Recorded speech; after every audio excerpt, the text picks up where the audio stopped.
మనం చూసాం 2023-24 సంబంధించి ఓటాన్ అకౌంట్ బడ్జెట్ ప్రవేశపెట్టారు పార్లమెంట్ లో ఆర్థిక మంత్రి నిర్మలా సీతారామన్. కొత్తగా 3 రైల్వే కారిడార్లకు నిర్ణయం తీసుకున్నారు. కొత్త రైల్వే కారిడార్ల వల్ల ఆర్థిక శక్తి పెరుగుతుందని చెప్పారు. దేశవ్యాప్తంగా 390 యూనివర్సిటీలు నెలకొల్పామని చెప్పారు. అదేవిధంగా పవన విద్యుత్ ఉత్పత్తికి కూడా కేంద్రం ప్రోత్సాహం అందించింది. ప్రజా రవాణాలో ఈ వాహనాలను ఉపయోగిస్తున్నాం. లక్షద్వీప్ ను అనుసంధానిస్తూ కొత్త పోర్టుల నిర్మాణం కూడా చేపట్టాం. ఇక పర్యాటక రంగం విషయానికి వస్తే వేగంగా అభివృద్ధి సాగుతోంది. పర్యాటక రంగంలో ఆధ్యాత్మిక టూరిజం కూడా భాగం అయింది. ఆధ్యాత్మిక టూరిజాన్ని ప్రోత్సహిస్తాం అంటూ కూడా ఈ రోజు బడ్జెట్ లో భాగంగా నిర్మలా సీతారామన్ చెప్పారు. ఇక పర్యాటక రంగంలో విదేశీ పెట్టుబడులకు కూడా ప్రోత్సాహం అందిస్తున్నామంటూ చెప్పున్నారు. ఇక 2014 నుంచి 2023 మధ్య ఎఫ్డిఐలు కూడా బాగా పెరిగాయి. మౌలిక వసతులపై 11% అధికంగా ఖర్చు చేస్తామంటూ ఈరోజు బడ్జెట్ లో ఆర్థిక మంత్రి నిర్మలా సీతారామన్ చెప్పినటువంటి మాటలు. సాధారణంగా ట్యాక్స్ పేయర్స్ కి గుడ్ న్యూస్ అని చెప్పొచ్చు. వెసులుబాటు కలిగించారు. 7 లక్షల వరకు కూడా సంవత్సరానికి వారి ఆదాయం 7 లక్షల వరకు కూడా ఎటువంటి ట్యాక్స్ పే చేయని అవసరం లేకుండా ఈ రోజు బడ్జెట్ లో చెప్పినటువంటి ఒక మెయిన్ అంశం అని చెప్పొచ్చు. మొత్తం ఈ యొక్క ట్యాక్స్ పేయర్స్ కి ఇదివరకు 5 లక్షల వరకు ఉండేది. 5 లక్షల నుంచి 7 లక్షల వరకు మినహాయింపు ఇవ్వడం జరిగింది ఈ రోజు బడ్జెట్ లో. Reduced and rationalized tax rates. Under the new tax scheme, there is now no tax liability for taxpayers with income up to 7 lakh rupees, up from 2.2 lakh rupees in the financial year 2013-14. The government has reduced and rationalized tax rates. Under the new tax scheme, there is now no tax liability for taxpayers with income up to 7 lakh rupees, up from 2.2 lakh rupees in the financial year 2013-14. The government has reduced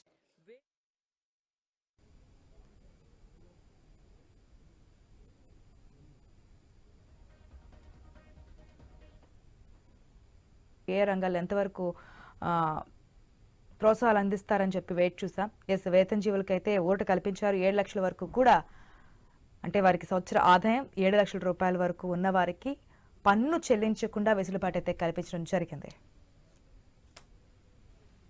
Child care will be brought under one comprehensive program for synergy in implementation.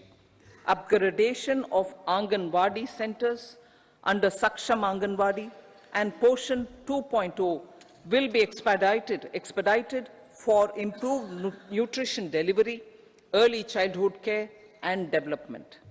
The newly designed U-Win platform for managing immunization and intensified efforts of Mission Indradhanush will be rolled out expeditiously throughout the country. Ayushman Bharat. Healthcare cover under Ayushman Bharat scheme will be extended to all ASHA workers, to all Anganwadi workers and helpers.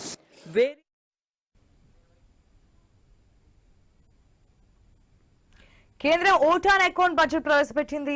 ఆర్థిక మంత్రి నిర్మలా సీతారామన్ ఈ budget ను ప్రవేశపెట్టారు parliament లో. కొత్తగా 3 railway కారిడార్లను తీసుకొస్తున్నామని చెప్పారు. కొత్త railway కారిడార్ల వల్ల ఆర్థిక శక్తి పెరుగుతుందని చెప్పారు. దేశవ్యాప్తంగా 390 యూనివర్సిటీలు నెలకొల్పాం.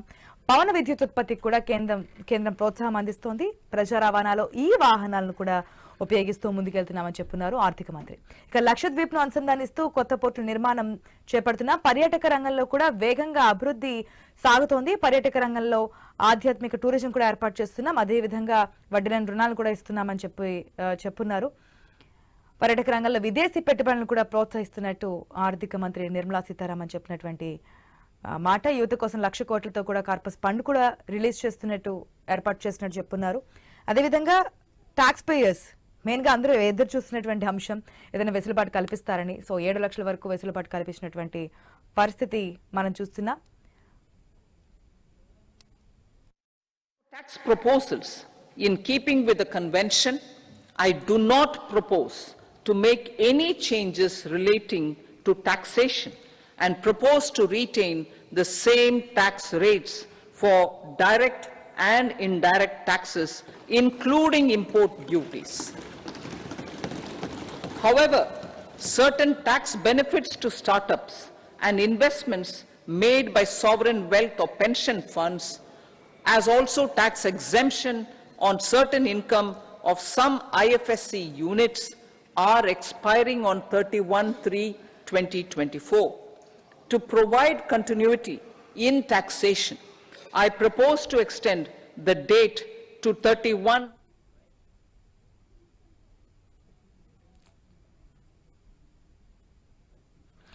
మనం చూసాం పార్లమెంట్ లో ఆర్థిక మంత్రి నిర్మలా సీతారామన్ ఆరోసారి ఓటాన్ అకౌంట్ బడ్జెట్ అంటే బడ్జెట్ ప్రవేశపెట్టారు. ఓటాన్ అకౌంట్ బడ్జెట్ కాబట్టి అందరి దృష్టి ఈసారి బడ్జెట్ ఏ విధంగా ఉండబోతుంది అనే దాని మీద మనం చూసాం. సో దీనికి సంబంధించి పూర్తి అప్డేట్స్ మా ఢిల్లీ ప్రతినిధి రామకృష్ణ అందిస్తారు. ఎస్ రామకృష్ణ. ఇక కేంద్ర ఆర్థిక మంత్రి నిర్మలా సీతారామన్ ఈ రోజు బడ్జెట్ ప్రవేశపెట్టారు. బడ్జెట్ ప్రధానంగా మాత్రం రైతులపై వరాలు జల్లి పెంచారు. 3.18 కోట్ల మంది చిన్న సన్నకారు రైతులకు బియ్యం సన్మానం ద్వారా ఆర్థిక సహాయం అందించిందని నిర్మలా సీతారామన్ పేర్కొన్నారు. 4.5 కోట్ల మంది బీమా సౌకర్యం కల్పించమన్నారు. వ్యవసాయ రంగంలో వచ్చామన్నారు. ఇక యువత కోసం మిషన్ ద్వారా 140 లక్షల మందికి నైపుణ్యంతో ఉపాధి కల్పించామని నిర్మలా సీతారామన్ పేర్కొన్నారు. 3,000 ఐఐటీలు, ఐటీఐలు, 7,000 ఐఐటీలు, 16,000 ట్రిపుల్ ఐటీలు, 16 ట్రిపుల్ ఐటీలు, 7 ఐఐఎంలు కొత్తగా ప్రారంభించామని చెప్పారు. ముద్ర యోజన ద్వారా యువతకు 25 లక్షల రుణాలను అందించామని చెప్పారు. స్టార్ట్అప్ ఇండియా ద్వారా నూతన కొత్త పారిశ్రామికవేత్తలుగా తయారు చేశామని, అలాగే 30 కోట్ల మందిని మహిళలకు ముద్ర రుణాలు ఇచ్చామని చెప్పారు.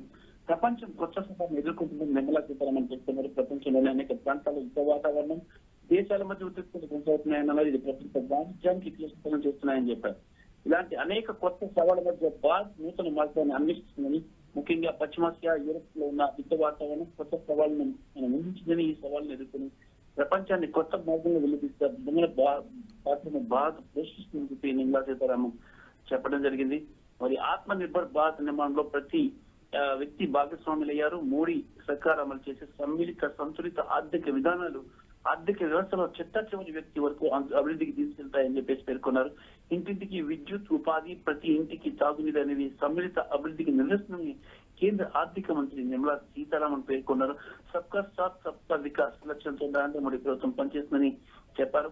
గత 10 ఏళ్లలో మోడీ సర్కారు అమలు చేసిన సంస్కరణలు ఆర్థిక వ్యవస్థ బలోపేతానికి దోహదం చేశాయన్నారు. కొత్త పారిశ్రామికవేత్తలు వెలుగులోకి వచ్చారని చెప్పేసి కూడా ఆమె పేర్కొనడం జరిగింది.